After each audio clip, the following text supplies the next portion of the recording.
Hi, thanks so much for joining today. My name is Jason Mellard. I'm a writer and coach, and I'm committed to helping men who feel stuck by their unwanted same-sex attractions live the life they truly desire into their purpose. I've experienced same-sex attraction for most of my life, and for many of those years, it really has felt very big, and I haven't always known what to do with it. There were times that just felt so overwhelming, and it made sense to go along with those feelings. It's what my body was telling me to do. I remember in high school, my senior year, at a party, and this guy that I was talking with, after our conversation had gotten along, he said, "I want to kiss you."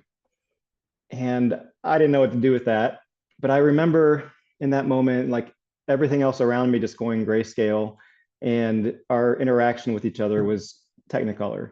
This feeling of electricity came into my body that I hadn't experienced in that way before, and I didn't know what to do with it. Nothing happened that night, and I tucked it away. Those attractions didn't fit within my mental model of how I was supposed to be as a perfect kid who did things right and lived according to Christian values. And that's how I got my identity. So I had to put those attractions on hold. I was going to come back to them later, but they didn't go away. I would go to Home Depot in the hardware aisle one time. I remember seeing this guy in a sleeveless shirt with strong shoulders. And, my body was telling me that the right thing to do that would just make sense is to go and put my arms around him and squeeze him really tight. And somehow that would make me feel less afraid. Or I would go into CVS to get a prescription, and I would walk in the front door. And what I would think of first were the greeting cards that I had seen previously in CVS with pictures of guys with shirtless torsos on cards for women's birthdays. And all of a sudden, I wasn't even in that aisle, but I walked in, and that's what filled my frame of view when I walked into that store. So experiences like that were, concerning and really, frankly, kind of annoying. I didn't want to have to live life constantly thinking about these attractions to other guys that I really would have preferred not to have, but they were there and I couldn't ignore them. I really have always appreciated the way that God created men and women and how unique we are from each other. And when we come together, we create something that is even more unique and special. So just really admired the way that men and women were set up to be. And that's how I wanted to live my life. I dreamed of getting married to a woman and raising a family with her. And as much as I couldn't seem to get my unwanted attractions out of my head, I also couldn't get that vision that I wanted for my life out of my head either. And I didn't feel like giving up on that. So I want to go ahead and share my screen now and walk through some of my journey with you. This will be just talking about some tools on reducing the intensity of unwanted same-sex attraction.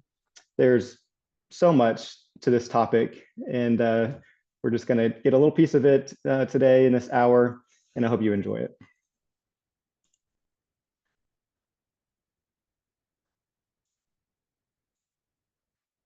Okay, so here we are. 10 tools to reduce the intensity of unwanted same-sex attractions.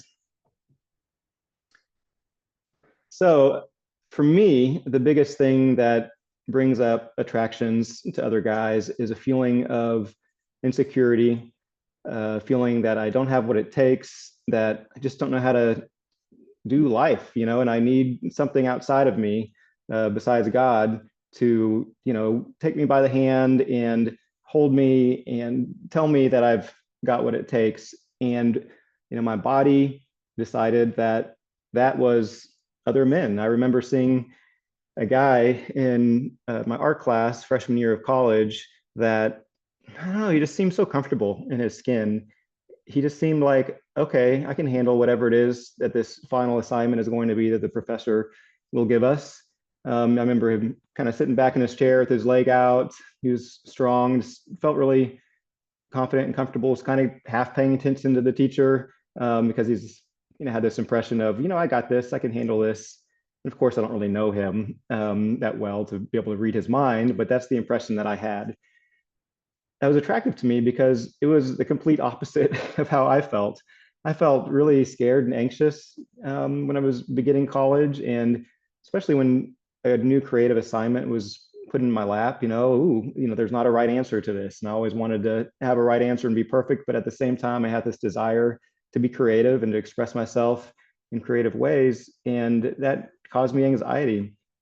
And I was sitting there in that art class. I was looking at him and thinking those thoughts of, if I had his qualities, if I had his confidence, if I had his strength, if Aaron would, um, turn and look at me and smile, I would feel better. If he would be my friend, then I could handle anything.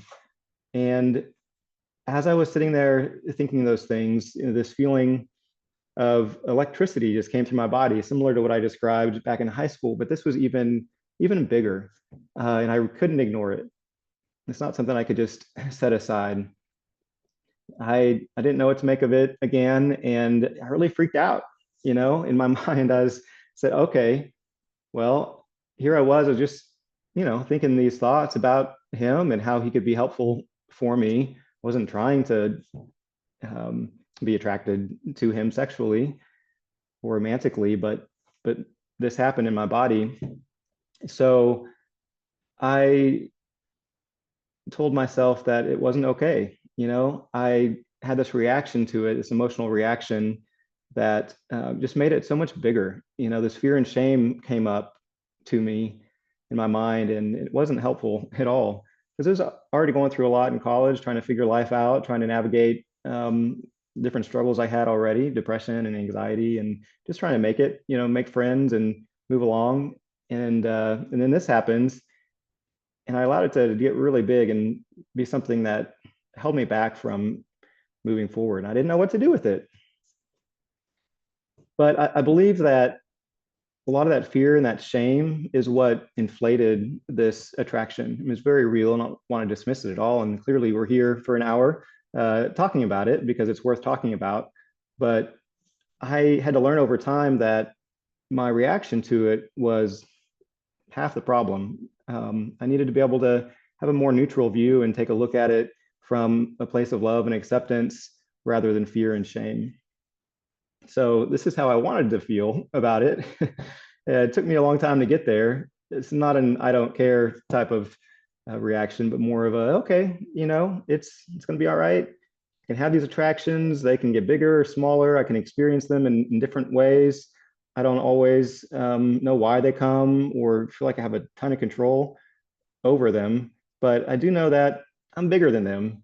That's what I learned at the end of the day, that okay, I am actually the one in charge. It's not my body, these thoughts or emotions or physical feelings that seem to compel me to want to act with other guys. I'm bigger than that. And when I believed that and decided I had a clear vision and purpose for my life and wanted to move in a different direction from my feelings, that gave me a lot of empowerment. And that alone right there is one of the biggest things that helped them to feel less intense, was believing that I was bigger than them, believing that I didn't have to feel fear or shame about them, or that I wasn't lovable somehow because I had them. I could know that I was loved by God no matter what.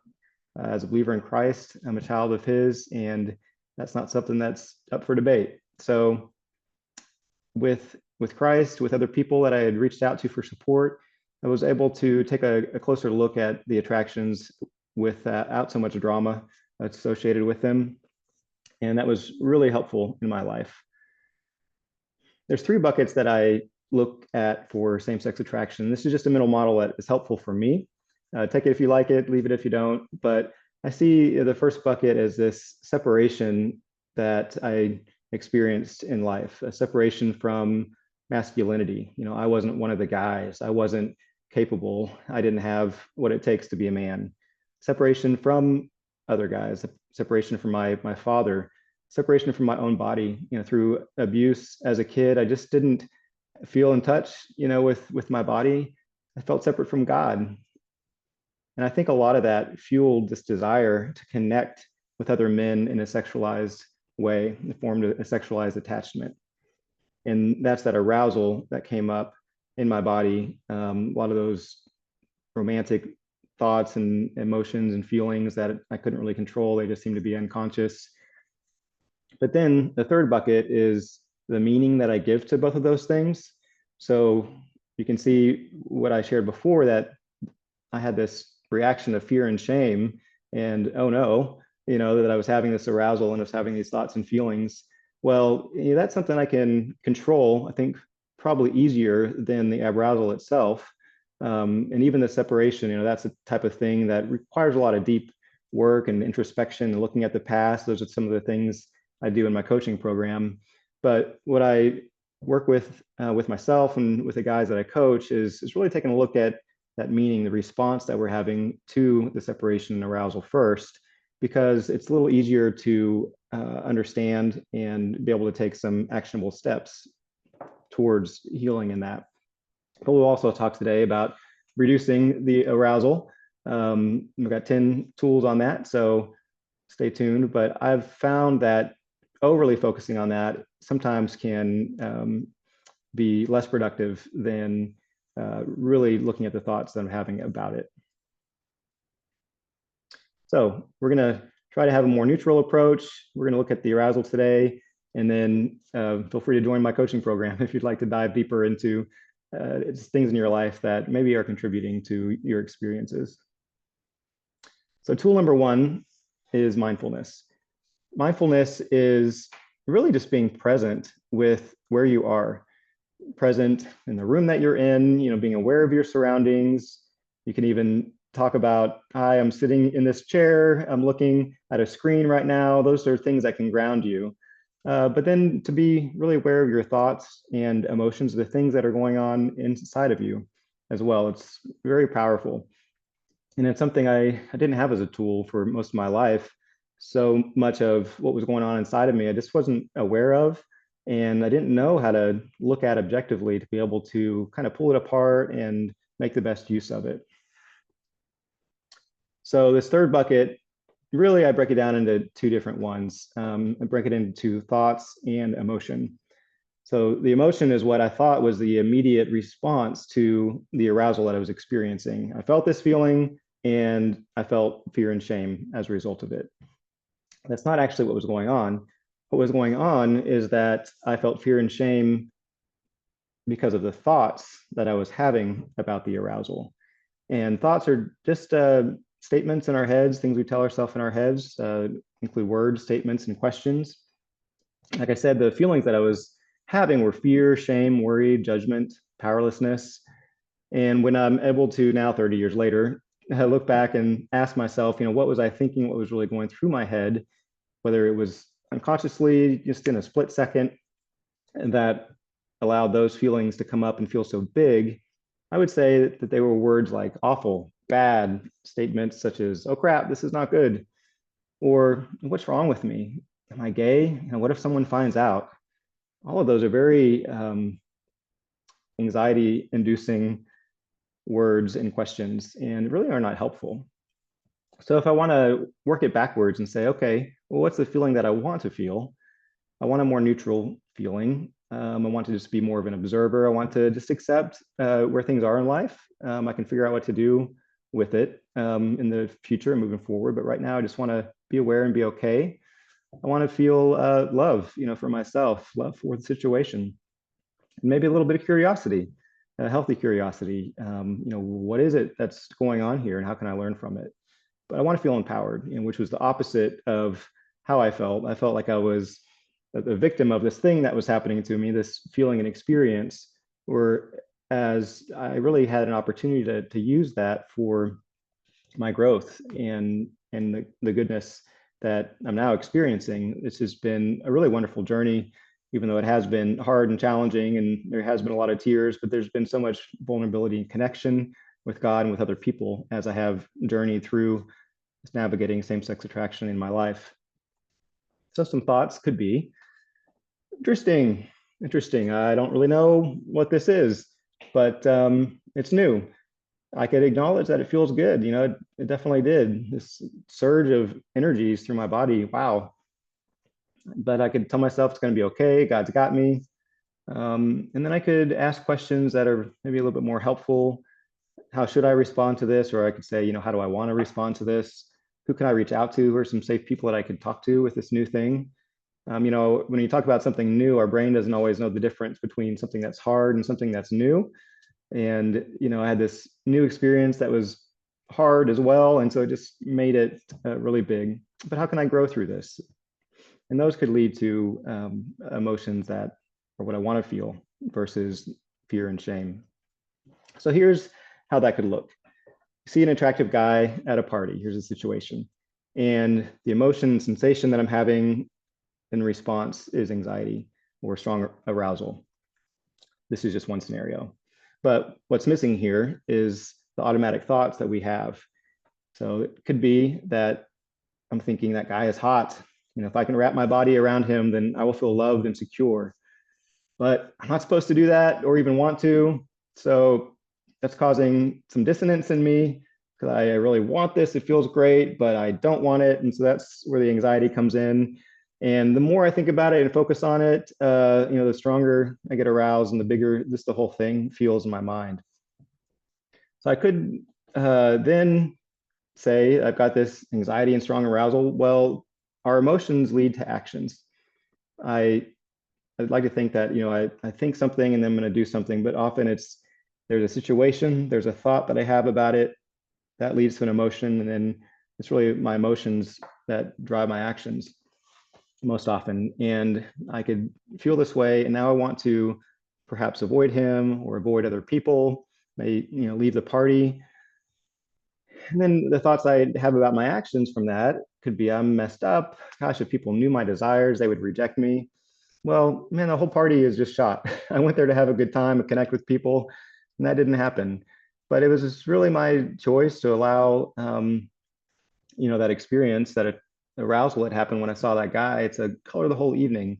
And I really just don't think it needed to have had that big of an impact on my life in this particular scenario. So here's a more neutral approach to it. I'm at a party, see an attractive guy, same experience, same situation, but I could think, I like the way that guy looks. He's muscular with strong features. He appears to be at ease and confident, and I'd like to be more like that.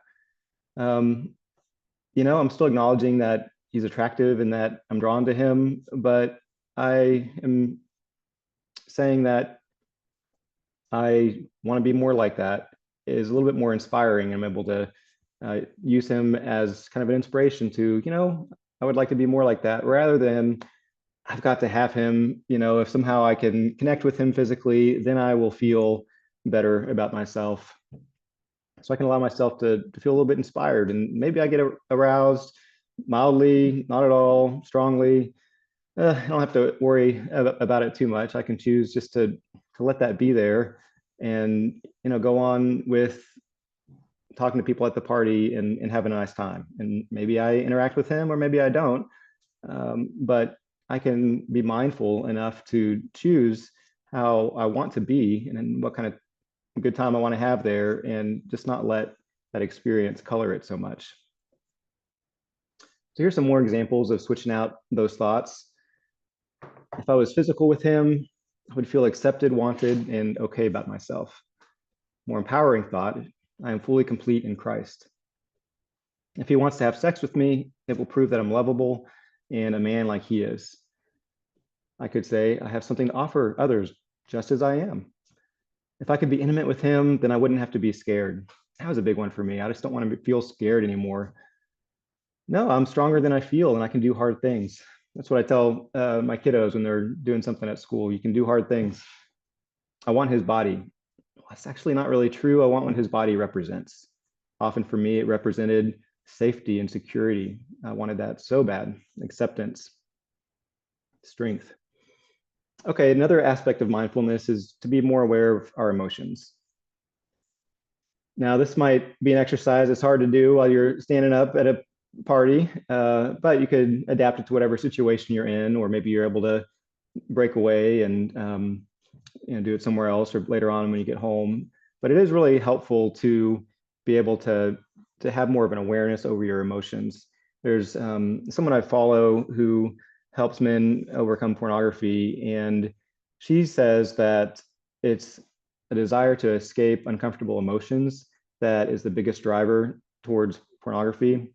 I think that's really similar for me. My experience in wanting to escape into another man is escaping uncomfortable emotions. But when I can kind of learn to be comfortable with being uncomfortable, that puts me in the driver's seat. So here's how you do this. You ground yourself, sit up straight in a comfortable position with your feet on the floor, and breathe. I like to do what's called box breathing. You breathe in for 4 seconds, hold 4 seconds, then breathe out 4 seconds, hold another 4 seconds, and repeat. And what that is doing is it's activating the parasympathetic nervous system. And then you can name the emotion, pick one if there's different emotions. Sometimes I have a hard time knowing exactly what I'm feeling. So just guess, and maybe you'll decide if it's true or not. Notice it and acknowledge it. And then get even more aware of what's going on in the present. So, emotions are vibrations in our body. They actually have a, physical representation. So you could say that it's really, heavy in my shoulders, or I feel tight in my chest, or my stomach is all in butterflies, whatever it is, just describe it. Almost like it's an alien that doesn't know how human bodies work, and you're trying to describe how an emotion feels in your body. Just anything you can do to be able to tell yourself, that it's not who you are, this feeling. It's something that you're observing. It's something that just you're experiencing. It's not so pervasive. You can even attach a color to it, or just anything, words, adjectives that help to describe it a little bit more. And that's really helpful. And maybe, call a friend later and just walk them through that experience that you had. Can be something that would be helpful. I like this one quite a bit. Visualize your attractions deflated. This is my graphic of attraction. If you haven't caught on yet, I use this guy a lot. So it's this electric feeling in my body. Sometimes I felt like I had these laser eyes, like I just, I have to look at this guy or look at this image.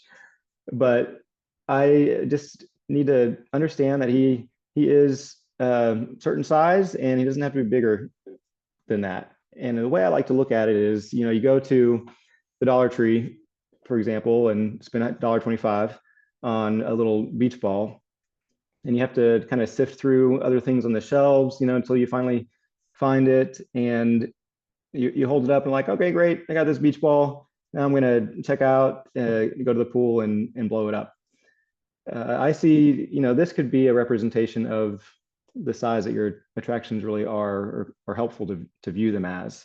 But for me, when I put in fear and shame, it was like blowing air into this beach ball, and it just got really big in my mind and my view.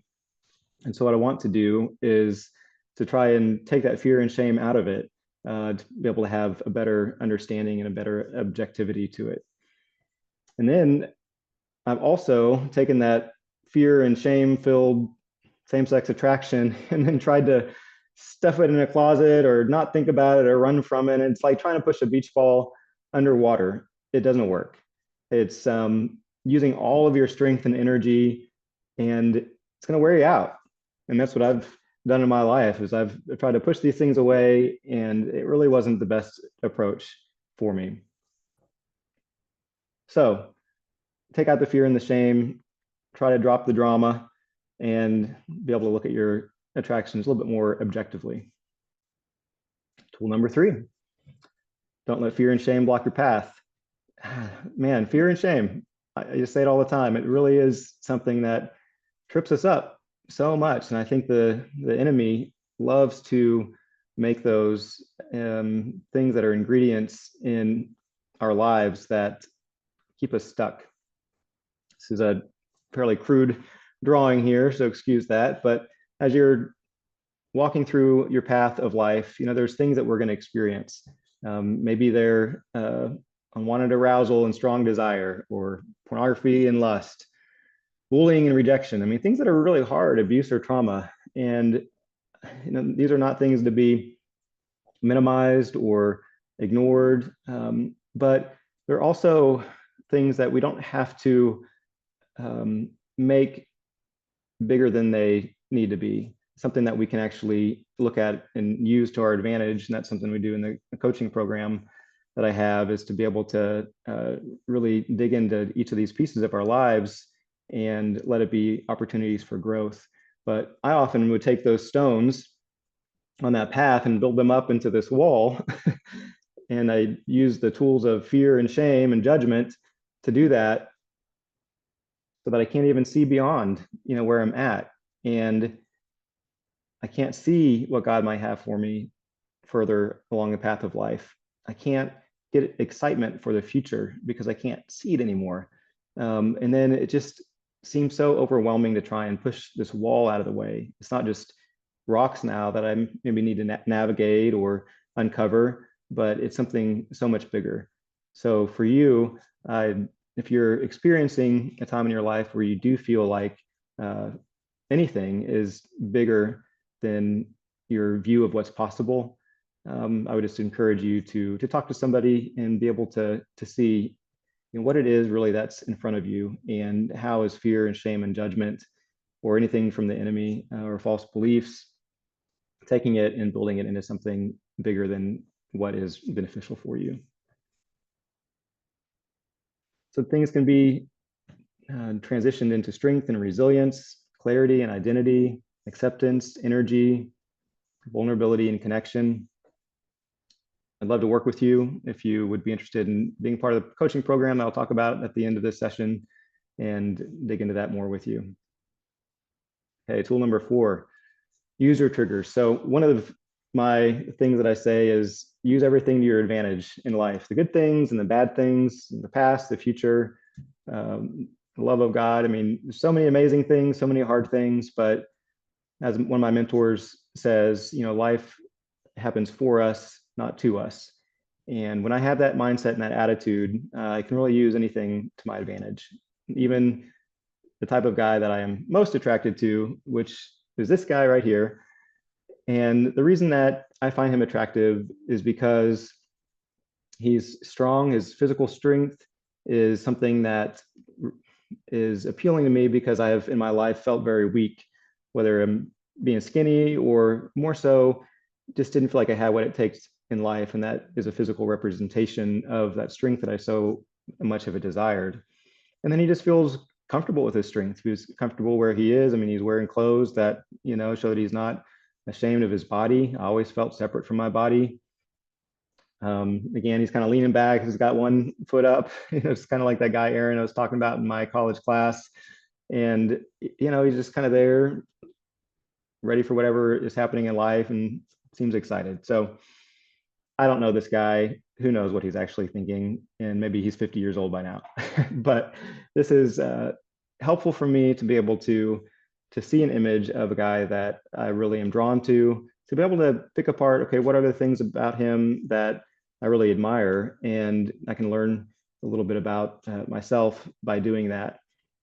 And one of the things I like to do is, if I see an attractive guy, let him, instead of being a trigger for me feeling smaller and comparing myself to him, I can actually use him as a trigger to feel bigger and stronger myself. So maybe I'm not as physically strong and big, but I don't need to say that he has it together and I don't, or that he's stronger and I'm weaker. That's going to cause me to feel stronger and weaker and less masculine. But I can say that his strong body and posture reminds me of the strength that's within me. And when I do that, I feel a little bit bigger. I feel more like him than unlike him. And the attraction is not so big. Whereas when I feel very separate from him, then I have the stronger drive and the stronger need to connect with him. It goes to a theory that I have, similar to static electricity, that opposite charges attract. So when I feel very opposite, from this guy, that's when that feeling in my body is the strongest. But when I say to myself, oh, I'm strong too.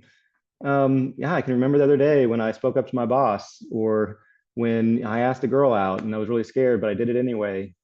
And I can relate to him and say, hey, I'm a part of this masculinity thing just like he is, and don't have that strong draw, towards him like I would have otherwise.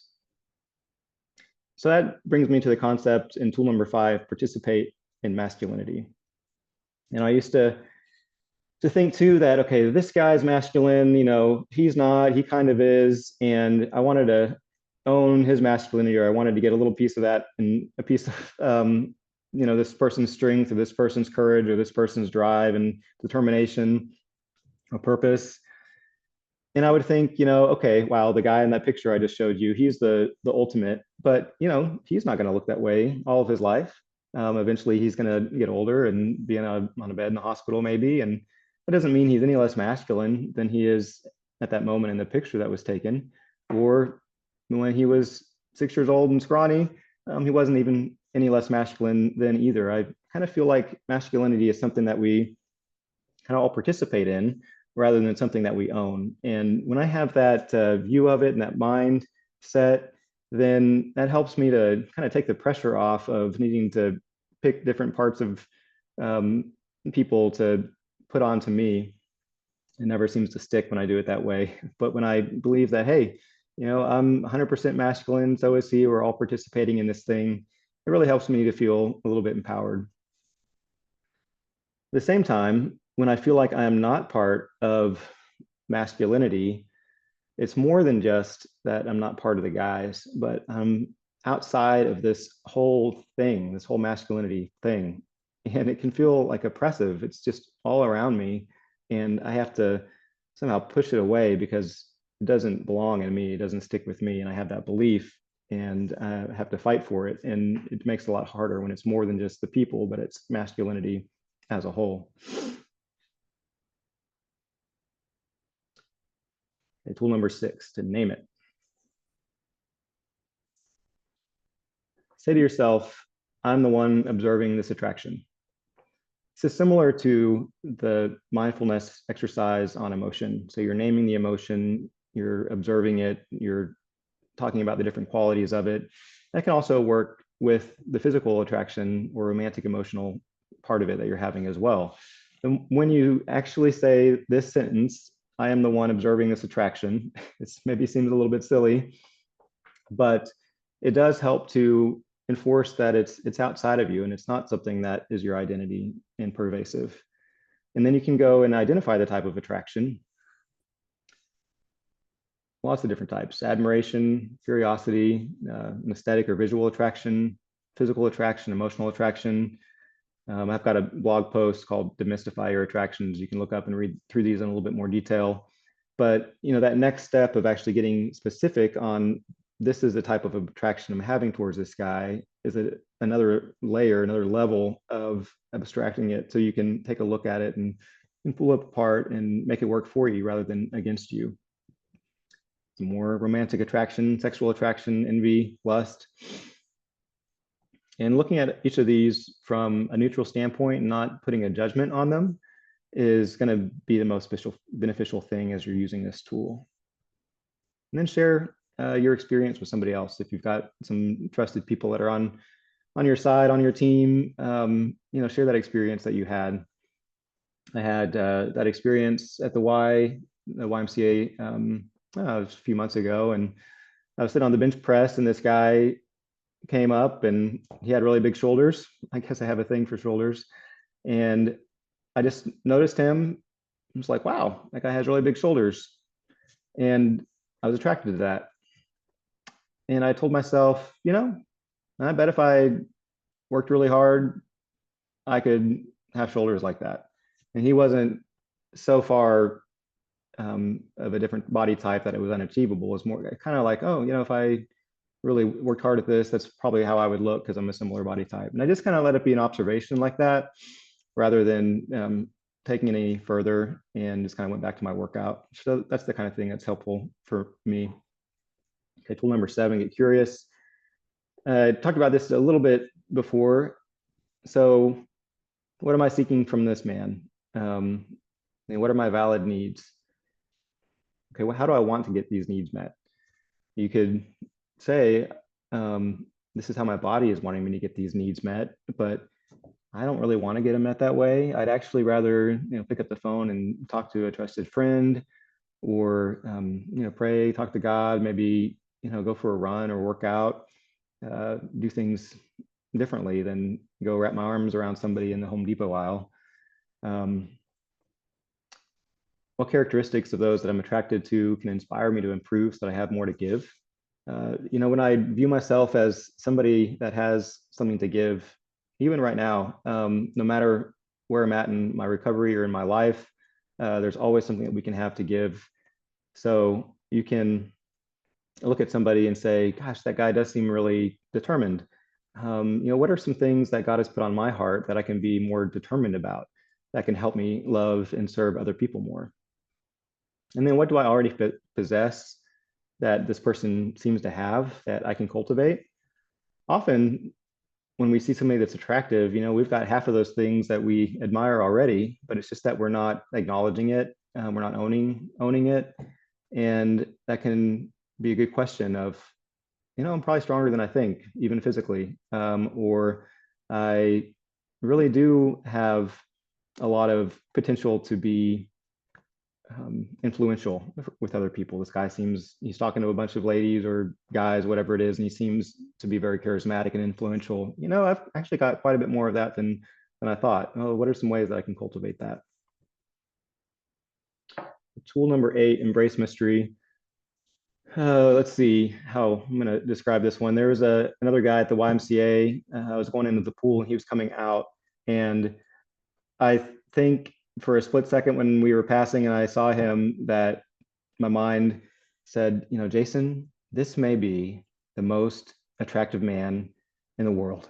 This may be the perfect guy. Just a split second, that's where my mind went with it. And I wanted to just turn and look and just figure out, well, is he? Is he just the most amazing guy ever?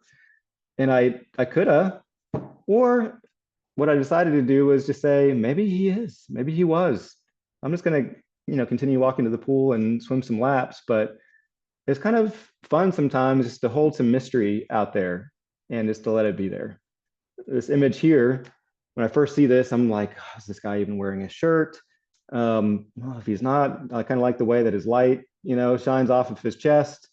Oh, okay, I see a collar though. I guess he's wearing a shirt, but who is he looking at, or is he looking at me? If I was there, would he find me attractive? What's his background? Is he gay? Does he like guys? Does he not like guys? Just got to know. But sometimes it's not always that helpful to have to know everything and to have to get to the bottom of it and see if it answers all the amazing questions that you have. Because I found that I often can feel constricted when I'm trying to get to the bottom of a question. And when I just let go a little bit and appreciate that moment that I had and seeing that guy, wow, that was kind of cool. And then, move on, I just feel a lot more open to kind of whatever else life is going to bring and more open to, who I am and who I know myself to be, and not quite so needy whether to figure this thing out or see if this is the most attractive guy that I've ever seen. So this is him zoomed way out, and you can't really make him out. And it's like, okay, at this point, I can't figure out the answers to all those questions. I'm just going to enjoy the rest of the life that is around him and me. There's so much more going on. Tool number 9, openness. I can have two different postures in life. One can be the guy on the left and feel really closed off from my potential, from being curious, about what's going on in a healthy way, from the help that other people want to bring, or I can be open to what God wants to have for me or what people have to give. And when I'm a lot more open, then things, don't seem so big. When I'm really closed off and I'm just all my energy and my focus is going towards, an image or a guy or a fear, then that really becomes a lot bigger. But when I say, okay, let me just look around me at the rest of the world and just have open hands and move forward in faith and trust, it goes a lot better. Tool number 10, seek vulnerability and connection. I think we all intrinsically know, that when we share ourselves with other people, especially the hard things, I'm sharing a lot with you right now, and a lot of you I don't even know, but I'm doing it because I don't want to feel alone, and I don't want you to feel alone either. So hopefully, by me being vulnerable, has helped you to give yourself a little bit more permission to even be vulnerable with yourself or with God, and definitely with other people, because the enemy wants to divide and isolate. And brokenness is part of the human condition, and we're not unique. And like it says here, sharing your story with safe people really helps to normalize it. They're not any different than you. Guys that are opposite sex attracted versus same sex attracted, we're all just here trying to live lives, and we all are loved and lovable by Christ. And that's really helpful to share and to know that we're not alone. So one of the authors that I follow, John Gordon, he talks a lot about separation, separateness, and oneness. And what he sees are the 5 Ds that really show and influence feeling separate from other people: doubt, distortion, discouragement, distraction, and division. I'm not going to go into detail on those. You can Google Don Gordon's 5 Ds, and it does share a lot. But those words really resonate with me because there are times in my life where I felt spiritual attack, or I felt different or lonely. And when I think of these, it's like, yeah, I'm doubting my purpose, or maybe I'm distorting what somebody said, or I'm discouraged because this person didn't meet my expectations. I'm distracted by things that are lesser than what God has for me. And then, Satan does, he comes and works to bring division in people. In his book, The One Truth, is probably one of my favorite books, not on same-sex attraction, but it's really talking about the gospel and how Christ came to bring the opportunity for oneness again with him and solve that separateness that happened during the fall in the Garden of Eden. I think it's a beautiful picture of that. He loves acronyms. What he sees as the antidote for the 5 Ds is tune, trust in truth. So believe in the truth, trust God, unite with God, neutralize the negativity, and elevate your thinking. So what I've shared so far is really things that you can do on your own or with a group of people to casually, those 10 main tools that I've shared. But I feel like in a presentation like this, it would be leaving something big out if I didn't share the concept of reintegrative therapy with you. I'm not a licensed therapist, and this is really reserved for licensed professionals. And it's a very structured type of therapy, but very powerful. And just knowing how it works can be helpful. Dr. Joseph Nicolosi Jr. is the founder of the Reintegrative Therapy Association, and their goal is the resolution of traumatic memories.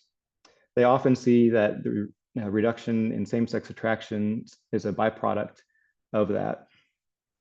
And how it works is they have the client think of a sexual fantasy or imagine a guy that they really put on a pedestal, like they're showing here, and describe that scenario to the therapist. And then the client identifies and acknowledges the feelings associated with that fantasy or that person.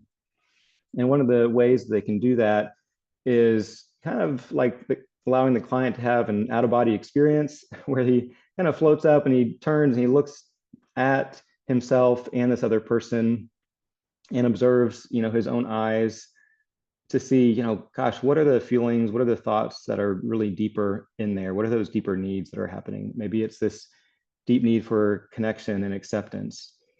And then the therapist asks, okay, well, what are maybe some experiences from your past, from your childhood, anything in life that you didn't feel acceptance, and go there. And the client imagine this scene from his childhood where maybe he was rejected by a peer or a loved one and didn't feel accepted. And he goes and he comforts that younger version of himself. And that's what reintegration is talking about here in this method. And then the therapist has the client go back and revisit, the fantasy or the person that was at the beginning of the discussion, and to see, or is there a different intensity to the attractions that are there? And most often the answer is yes to that. And that person, is taken off the pedestal and they feel less separate than, their fantasy, their ideal guy. So here are a few bonus hacks that I want to share with you. I like these. So one is personification. So if you're personifying your attractions, here's what mine might be saying to me. Jason, I've got this great idea. Let's wrap our arms around that guy on the hardware aisle. It's going to feel really good. And when we do, I swear you're not going to feel as scared as you do right now. It's a great idea. Or, hey, Jason, wait till you try this one. What if we walk through the greeting card aisle and pull out the cards with shirtless guys on them and stare at them? Dude, that would be so cool. I promise that you'll be less anxious. And you can thank your attractions. So I can tell them, thank you very much for your input. I'm glad that you want to help me not feel so scared or anxious. And you're giving me some, really helpful ideas. Could wrap my arms around the guy that doesn't know me and probably wouldn't appreciate it. Or I could go, pick up a little piece of paper that has a print of a guy with his shirt off and stare at it. I could do those things, but I don't know. I think I have other ideas that might be better. So thanks, but I'll take it from here. Hyperdramatize. And this is adapted from Concepts in The Battle for Normality, a book by a German psychiatrist, excuse me. And I could say, this is me talking now, wow, this guy looks amazing. This guy I glanced at coming out of the pool, he's a perfect 10. I could go my whole life and never see anyone as attractive as him. I've got to stare at him. This might be my only chance. And the whole point of this is just to bring some levity to it, a little bit of humor, because often, I know for me, I've made it all really heavy and serious. And I don't want to live my life all heavy and serious. I'd like to be a little bit more lighthearted. I know this is not solving everything of same-sex attraction, but it is providing a little bit of relief in the meantime, while you do some of the deeper work to work through underlying core beliefs and hurts and harms and all of those things. It can really take some of the edge off. Another one here. I need this man. I will be empty without him. Life will not be worth living. And if I don't act on my attractions right now, I'm never going to get the love and acceptance that I crave. Okay, a little bit dramatic, huh? Okay, another tool bonus here. I created ssaqquiz.com, and some of you may have taken this already, but if you know of anyone that might benefit, feel free to pass it on. And what this is really just to gain awareness of how much you're allowing your unwanted attractions to impact your life. It's about understanding where they are hurting you in the areas of clarity, energy, courage, productivity, and influence. And I found that often I just didn't have any idea how big I was allowing these things to be. And when I get a little bit more awareness, then I can be more motivated to take action. SSAquiz.com. Different resources here. All the things I shared really are just a combination of different resources, except for the couple that I mentioned. There really wasn't one tool that came from a specific resource. And some were just for my own mind, kind of using myself as a way to test out some theories that seem to ring true for me. But you can take a screenshot of this or save it. A lot of these are just really, really good tools that you can take a look at. And I'd love to share with you my upcoming podcast, Own Your Identity, that's going to be launching soon. And by the time you see this, maybe it already has on August 1st. Really excited to be able to talk to this guy, my 15-year-old self, who felt really alone and isolated for a long time and tried to put on a happy front. And I had a lot of good experiences in life, but this same-sex attraction stuff, I didn't know what to do with. And I wish I had somebody that was kind of able to talk to me and help me feel not quite so alone, and to help me know, okay, maybe what is the next step I should take. I've got all these thoughts and emotions and physical sensations, and I just don't know what to do with it all. What should I even begin to do? What's the next step? And they'll be pretty short, maybe just 15 minutes an episode that kind of easily digestible and actionable. So I'd love for you to support me in any way that you can. Definitely pray. And then when they're released, like, subscribe, and comment on them. I'm really excited to get this started. And I'd like to talk to you a little bit about Own Your Identity, the group coaching program that I do. It's a 10-week program, and it helps men to live beyond their unwanted same-sex attractions and into their purpose through the power of Christ and for the glory of God.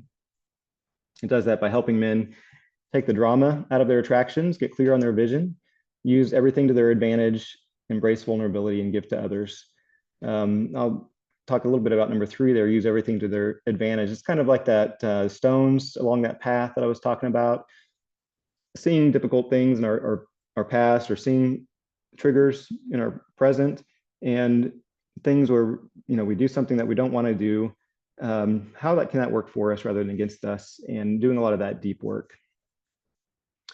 Got a quote and a verse, for each of these 5 aspects that helps to give you the feel for what you would experience there and what the idea is behind it. Drop the drama. Peace I leave with you, my peace I give you. I do not give to you as the world gives. Do not let your hearts be troubled, and do not be afraid. John 14:27. Viktor Frankl, he was a survivor of the Holocaust, and he observed that the people that survived were people that decided they had something to live for. Those that died first, they didn't see what the benefit of their experience was at all. And he decided that, when he was going to be able to get out of this, he was going to teach other people to be inspired and to believe in a future that is better than anything they've lived up to in their life from that point. And he really wanted to tell people that it's not what happens to you, but it's your freedom to choose how you are going to respond to what happens to you and to the situation. That is something that we all have, and it can't be taken away from us. And that's one of the biggest things, again, that's helpful in deflating these attractions, is to say, okay, maybe a lot of bad stuff happened to me in my past, and it's hard. Maybe I have these arousals that I really don't want to have, but I can decide, what they mean. I can decide what they mean for my present and for my future, and what emotions they're going to create in me, whether I'm going to feel empowered and inspired, courageous, or afraid and ashamed and judgmental towards them. And to clarify your vision, doing this work is hard. And unless you have a strong purpose and a clear identity and where you want to go, it can really make it difficult to move forward in doing the hard work. Ephesians 2:10 says, we are his workmanship, created in Christ Jesus for good works, which God prepared beforehand that we should walk in them. I like this quote from Stephen Covey: live out of your imagination and not your history. Our brains don't know the difference between what's real and imagined, and we could maybe spend a little bit more time imagining what our future could be, what God has for us, and have that in our mind a lot more often, rather than saying, okay, I probably know how this is going to go because this is how I've reacted to things in the past over and over again. These are my patterns, so probably this is my response to this challenge that's coming up ahead of me now. No, we can live out of what we know is true about our future, especially the future with Christ in heaven in the new world, and use life to your advantage. We know that God works all things together for the good of those who love him, who are called according to his purpose. Romans 8:28. Tony Robbins: life happens for you, not to you.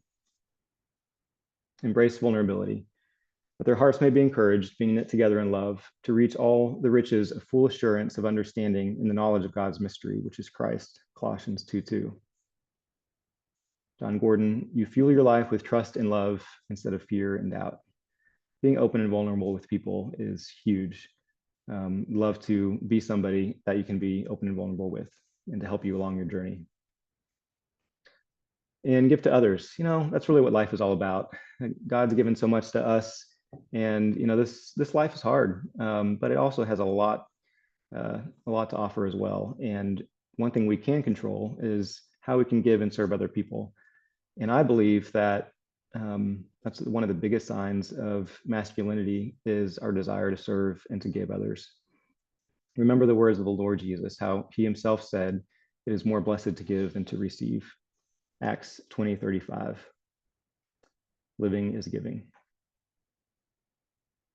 So what some clients are saying, Andrew says, "Own your identity has opened my mind and heart in ways that I could not on my own. I know God is at work in this, a path to the healing touch of Jesus." Jason, not me, said, "Each week has gotten better and better. Thanks for being raw with us. I love that you're doing this journey with us and not just for us." Greg says that, "I realized I had been stuck for some time, and Jason helped explore strategies and possibilities to enable real and lasting changes." Maurice said, "Jason's creative exercises challenge and inspire, bringing up a range of healing emotions." What's included: 10 immersive 2-hour coaching calls with a small group of men, 1 action step each weekday. We're not just meeting once a week to talk about how our weeks were and hold each other accountable. It's much more than that. This is a transformational program. This is not an accountability program.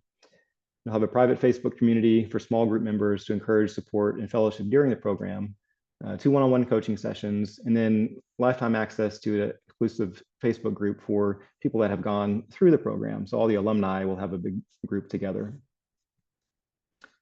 So for this next cohort, please schedule a discovery session by August 3rd to apply. Again, whenever you're watching this, I'll release kind of what the next deadlines are for each month that I'll be starting a new group of guys through the program. But go to ownyouriden티nynow.com to apply. Just schedule a discovery session to do that. And what's the point of all this? To know Christ more and to make him known. I think anything that we do in life, whether it's service, giving, working on ourselves to grow and become better and more like Christ, that we have more to give, we get to experience and know Christ at every step of the process. We can see that he was present with us during the hurts of our past. We can see him present with us as we step and take courageous action now. As we imagine our future self, we know that anything is possible with Christ. And if we open our arms to him, then he's going to give us more than we could imagine. So I want you to know that Christ is for you and loves you. And if you don't know him as your Lord and personal Savior, I would invite you to talk to him today, to ask him to show you who he is and the life that he wants you to have in him. And with that, I'll say good night. Take care.